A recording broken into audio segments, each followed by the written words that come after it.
Are Nigerians parasites? In almost every country on earth, there is a Nigerian prisoner. However, no one wants to go to Nigeria. Moving abroad is the top 5 career categories in Nigeria. They have ruined their country so terribly that it has become uninhabitable. Police stations look like pigsties, whilst government buildings look like building sites. Corruption in Nigeria is no longer frowned upon. Instead, it is praised. Criminality is celebrated in every echelon of society. The people themselves do not elect decent Nigerians, they elect criminals. You know a country celebrates corruption and crime when it is 99% corrupt, but never has any top government official ever been convicted and imprisoned. In Nigeria, communication is conducted through screaming, hand gestures, and sometimes the fist way. You'd see diplomats, police, and military men fighting in public. Tens of thousands of fist fights should be recorded in Nigeria every day. Every building has a generator, some with up to 10, all running at the same time, forging a megapoly of noise of epic proportions. Nigerian motorists communicate with their horns. An average Nigerian motorist beeps their horn 100 times per day. Imagine the noise pollution. In Nigeria, the pastor is corrupt, the doctor is corrupt, the engineer, the teacher, the professor, the custom officials, the police, the passport official, the teller, the banker, the ministers, the president, and everyone is corrupt. I'm not sure you understood. I will elaborate. You can get to the Nigerian border with explosives, bribe the officials, and they'll let you in. You can bribe your way through your professors to give you the best grade. Bribe the passport officials to delete your name from the system and create a new identity for you. Or pay the police to arrest someone who annoys you. Nigeria is a complete shithole. Now imagine people raised under such chaotic system coming into your country. From the day they were born, they bribed their way through the authorities, school, and even employment. When a government job opening becomes available, the person in charge sells it to the highest bidder. You see, this is not talked about enough. I have given this a serious thought before making this video, and it breaks my heart that I have to make it. A Nigerian have no sense of queue, keeping the street clean, respect authority, law and order, or the faintest idea of customer service. There is only one thing on the mind of a Nigerian: make money and buy respect. They have succeeded in creating nations within their country. The Hausa, Yoruba, and Igbo effectively have quasi-nations within Nigeria. You should see them bashing, fighting, hating, and disparaging each other instead of working together to fix up the world's greatest human shithole ever put together, called Nigeria. Let me take you around the world. There are Nigerian prisoners in South Africa, Namibia, Botswana, Kenya, Angola, Gabon, Cameroon, Ghana, Cote d'Ivoire, Senegal, Indonesia, the UAE, Qatar, Pakistan, India, Thailand, Malaysia, Singapore, Vietnam, China, Hong Kong, Japan, South Korea, Russia, Ukraine, Poland, Germany, Italy, Switzerland, Norway, the Netherlands, Spain, Canada, the USA, Colombia, Brazil, and even countries as poor as Chad, Congo, and Mali. Their conviction typically surrounds around drug trafficking, pimping or pandering, 419 fraud, which includes dating scams, credit card fraud, and other fraudulent activities. The world has every reason to scrutinize Nigerians 5 times more, or even ban them altogether. Nigerians give black Africans a bad name. I bet you Namibians, Botswana, Kenyans, Angolans, Senegalese, Burkinabes, South Sudanese, or South Africans commit the least crime of all Africans who live in the West. South America, and East Asia. Botswana, Namibians, South Africans, and Kenyans don't leave their countries like Nigerians do. When they do so legally, and when they are in your countries, they are 10 times more likely to abide by the law of the land and stay away from crimes. In contrast, Nigerians would fight in public at every opportunity. They have one of the lowest levels of etiquette in the world. 7 out of 10 Nigerians have been involved in public fighting in their lives, as this is our Nigerian way of resolving dispute.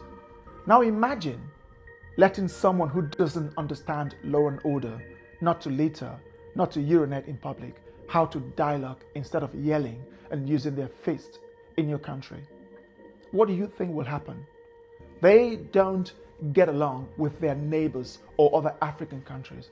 How do you think they'll get along with the world's most evolved and developed societies of the West and East Asia? The Nigerian sees the humane laws of your country as a weakness to exploit. As with everything, nothing is 100%. I know this. There are some good Nigerians, but almost every Nigerian is infested with that corrupt mindset. Living in Nigeria, I have tried to find something good to sell to the world, but unfortunately, there are scarce. It is a land absent from progress. The Nigerian system is broken. Nigeria is not even a country. A Hausa person hates the Igbo person to the extent that they can wipe them out. The Igbo hate the Hausa in the same way. The Yoruba have a fundamental hatred for the Igbo that they'll rather die than elect an Igbo person, whilst the Igbo are the world's most arrogant, self-deluding, zero etiquette people of Africa.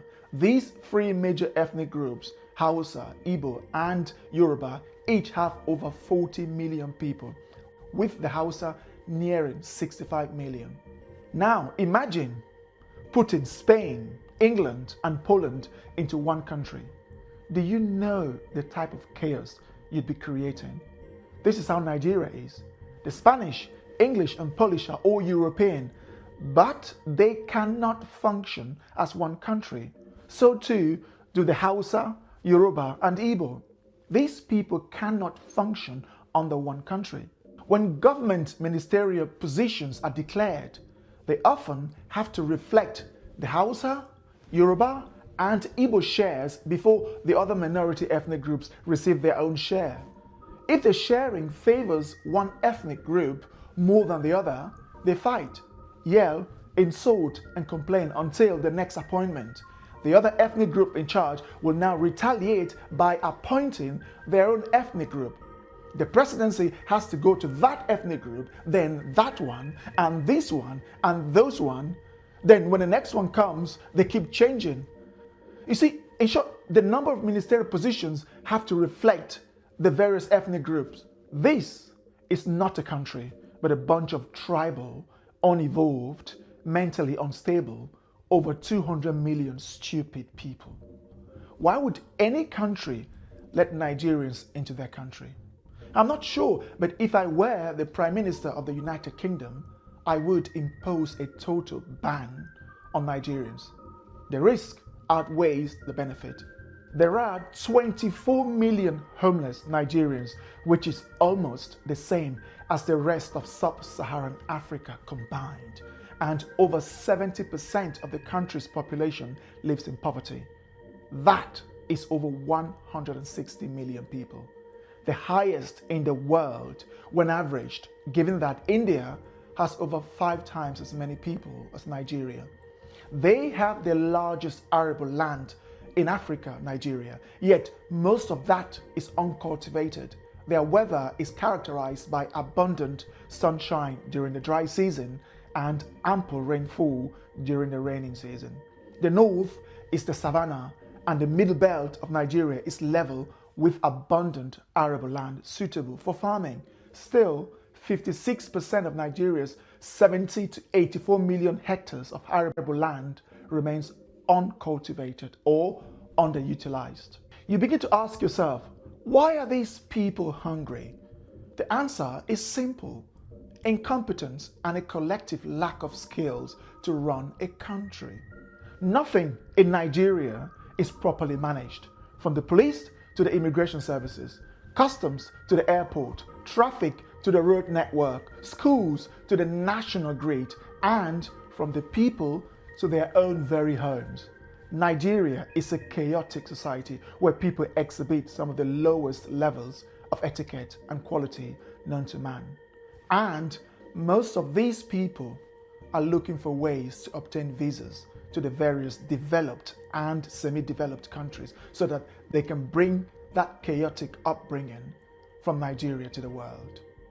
I have tried to find a better way to euphemize this video. Still, after months of procrastinating, I couldn't find a better way to organize my words, but to say it as it is. If you are a Nigerian watching with the slightest ounce of honesty, you'd agree with me. We have earned the badge of honor of being amongst the worst in the world. Poverty isn't why Nigerians are dishonest, criminal-minded, corrupt, and everything else.